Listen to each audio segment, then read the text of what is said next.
আসসালামু আলাইকুম। আমি এখন বানাবো দারুণ মজার একটা পরোটা। এটাকে বলে আফগানি বোলানি পরোটা, মানে আফগানি একটা কুইজিন আর কি। তৈরি করা খুব সহজ, কিন্তু খাইতে যে কি মজা একবার বানালেই বুঝতে পারবেন। বাচ্চা বড় সবাই কেড়ে কেড়ে খাবেন। তা আসেন দেখি শুরু করা যাক। আমি এখানে 2 কাপ ময়দা নিছি। এর সাথে আমি 1 চা চামচ চিনি, আধা চা চামচ লবণ দিব। দিয়ে এর মধ্যে আমি প্রথমে একটু পানি দিব চিনি লবণের উপরই। তার মধ্যে 1 টেবিল চামচ রান্নার তেল দিব।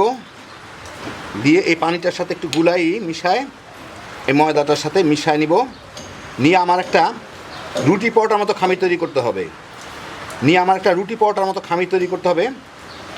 তো এখন ধীরে ধীরে আরও পানি দিব। আধা কাপের একটু বেশি লাগার কথা পানি। মোটামুটি ভালো মতোই ময়ান দিয়ে নিলাম। এখন এইটার উপরে আমি সামান্য একটু তেল মেখে রেখে দিব 15-20 মিনিট, যাতে ময়েশ্চারটা চতুর্দিকে ছড়াইতে পারে, ওর উপর দিকটা শুকায় না যায়। একটা ঢাকনা দিয়ে রেখে দিই। আমি এখানে কয়টা আলু সিদ্ধ করে নিয়েছি, 3টার মতো। এইগুলোকে আমি ছিলে ভালো মতো একদম মিহি ভর্তা বানায় নিব। আমি একটা ফ্রাই প্যানে 2 টেবিল চামচ সরিষার তেল গরম করছি। করে আমি এর মধ্যে প্রায় 2 টেবিল চামচ রসুন কুচকুচি করে রাখা আছে, আর 2 টেবিল চামচ আদা গ্রেট করে রাখা আছে, এগুলা দিয়ে একটু ভেজে নিব। আমি চুলার আঁচটাকে মাঝারি করে দিচ্ছি, যাতে ঝট করে পুড়ে না যায়, কারণ এর ফ্লেভারটা আমার এই তেলটার মধ্যে আসতে হবে। আমি 2টা রেসিপি বানাবো দেখে এটা এতগুলা দিচ্ছি। আপনার পছন্দ মতো এর অর্ধেক দিলেই হইতো। তো আমি একবারই ভেজে নিচ্ছি আর কি 2টার জন্য। এই মিনিট 1.5-2 মধ্যেই রসুনগুলো একটু হালকা বাদামি দাগ লাগা শুরু হইলে আমি চুলাটা বন্ধ করে দিই। বাকি তাপেই এটা বাদামি হয়ে যাবে, যা ফ্লেভার বাইরে চলে আসছে। একদম পাতলা পাতলা করে কাটা। আর আমার এই রেসিপিতে ব্যবহার করতে হবে ভাজা জিরার গুঁড়া, টালা জিরার গুঁড়া। তো আমি কাঁচা জিরার গুঁড়া এর মধ্যে প্রায় 2 চা চামচ দিয়ে দিব। দিয়ে এর সাথে একটু নাড়ানাড়ি করলেই যে গরমটুকু আছে তার মধ্যেই জিরার গুঁড়াটা টালা হয়ে যাবে। তো আমার বাড়তি আর নতুন করে এটাকে টালতে হবে না, কারণ আমি সবগুলোকে আলুর সাথে মিশাবো। এইটা ঠান্ডা হইতে হইতে জিরার গুঁড়াটা ভাজা ভাজা হয়ে যাবে, অসুবিধা নাই। তো আলুগুলোকে আমি ভর্তা করে নিলাম। এর সাথে আমি স্বাদ মতো লবণ দিব। এর সাথে আমি দিচ্ছি একটু কাঁচামরিচ কুচি, একটু ধনিয়া পাতা কুচি, আর এখানে একটু পেঁয়াজ পাতা কুচি। এই পেঁয়াজ পাতাটা আমার ঘরে লাগানো, মানে পেঁয়াজের গাছ উঠলে আমি আমার টবের গোড়া লাগাই দিই। সারা বছরই পেঁয়াজ পাতা ফ্রি পাওয়া যায়, কারো থাকলে দিবেন, না থাকলে নাই। একটু ক্রাশড পেপার, ভাঙা শুকনা মরিচ, যে আদা রসুন আর জিরা ভেজে রাখলাম তার থেকে তেল সহ কিছুটা। আর আমি এখানে ব্যবহার করতেছি সবজির মশলা যেগুলো আছে। আমি এখানে বাংলাদেশি পিওর, এসিআইয়ের পিওর স্বাদের ধামাকা ব্যবহার করতেছি। আপনারা যে কোনো কিছু দিতে পারেন, নাহলে জিরা টিরা এগুলো যা দিতে পারেন, ওর থেকে আমি অর্ধেকটা দিবই। বাস, এখন এটাকে ভালো মতো মেখে নিব। ও আরেকটা জিনিস দিতে হবে, পাশেই ছিল, আমি দেখি নজরে আসে নাই, সেটা হচ্ছে কিছু পেঁয়াজ কুচি দিয়ে এখন ভালো মতো মাখায় নেই। যার যার রুচি মতো একটা আলু ভর্তা বানায় নেবেন, এই হইল আর কি। তো হয়ে গেল আমার বানানো। খেয়ে দেখে নেবেন লবণ টবণ কিছু লাগবে নাকি। এখন আমি রুটিটা বানানো শুরু করি। প্রায় আধা ঘন্টা হয়ে গেছে, 15 মিনিট রাখলেই হইতো। দেখি আমার ময়দার কী অবস্থা। অন্যান্য জিনিসগুলো রেডি করতে একটু সময় লেগে গেছে, যাই হোক। এখন আমি ময়দাটাকে একটু ময়ান দিয়ে নিলাম। এখন এইটা থেকে আমি 6টা রুটি বানাবো। আমি 6টা লেচি কেটে নিব।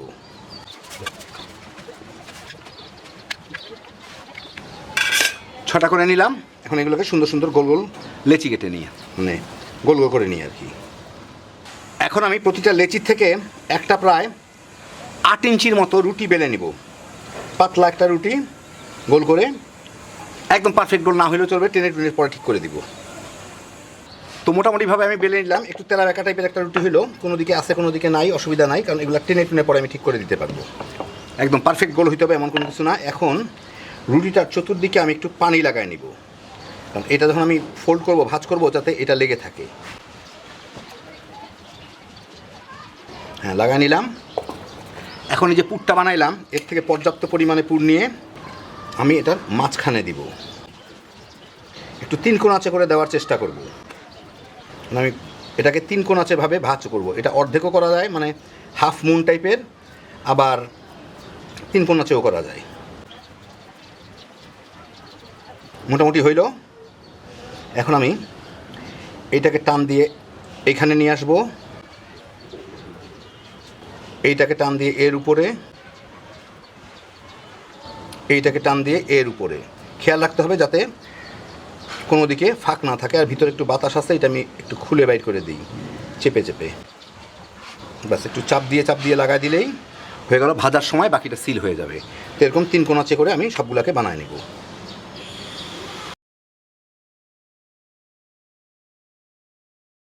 আমি এখন একটা ফ্রাই প্যান গরম করে এইগুলাকে ভেজে নিব।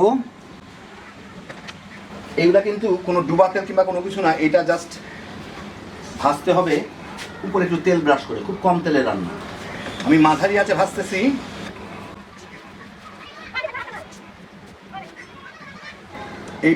এই পাশটা একটু শুকনা করে ভেজেই উল্টায় দেই, দিয়ে ওই পাশটা ভাজি। মিনিট খানেক ভেজেই আমি এই পাশটার উপরে একটু তেল ব্রাশ করে দেই, দিয়ে এই পাশটা আমি উল্টায় ভেজে নিব। ওই পাশটা মনে হয় হয়ে গেছে, হ্যাঁ ওই পাশটা হয়ে গেছে। এখন এই পাশটা ভেজে নিই। এই পাশটা কিছুটা বাদামি হয়ে গেছে, ওই পাশটাও যাতে পুরোপুরি বাদামি হয়ে ভাজা হয়, একটু চেপে দিয়ে ভেজে নিব।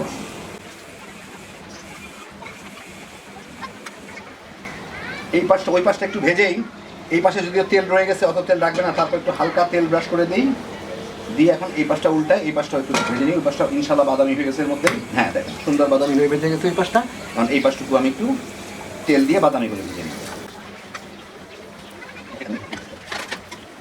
ওই পাশটা বোধহয় হয়ে গেছে, উল্টা দেখি, হ্যাঁ দেখেন সুন্দর বাদামি হয়ে গেছে।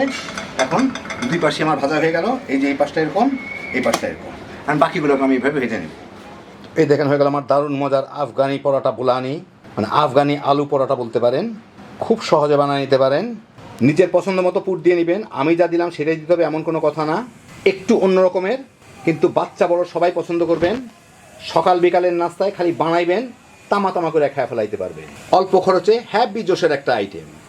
আল্লাহ আপনাদের সবাইকে ভালো রাখুন, সুস্থ রাখুন, নিরাপদে রাখুন। ইনশাল্লাহ বেঁচে থাকলে আবার দেখা হবে। আল্লাহ হাফিজ।